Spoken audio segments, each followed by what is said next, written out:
Coke দাও। ওরা যান 1 2 3 পাশে ওই দেখো, এই এই তেলগুলো বেরোনো মানেই পড়া। এটা তেল না, জানি এটা পুডিংয়ের চিনি দিয়াটা। ইয়ে হয়েছে, কিন্তু কাপের মধ্যে কিছুটা লেগে আছে, এটাকে পুরোপুরি আসেনি। যাই হোক, ফার্স্ট করা না। ফ্রিজে দিলে লাগবে। ও ও ফোমি হয়েছে পিঠা, হ্যাঁ ফোমি হয়েছে কিন্তু, বলো কমিবে নাকি? মানে ফোম ফোম মতো হয়েছে কি সুন্দর। একটু কেটে দেখবো, ধর তুমি কাটো। না কাটবো না, তাহলে কি এখন করবো? না, আগে ফ্রিজে থুয়ে ঠান্ডা করে তারপরে খাও। ওকে, ঠিক আছে। ইয়ে হয়েছে। এই দুই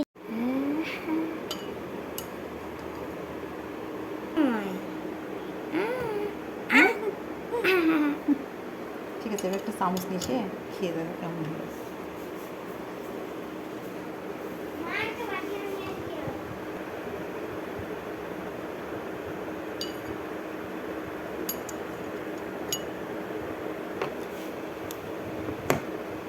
খাওয়াই দেখি একটু।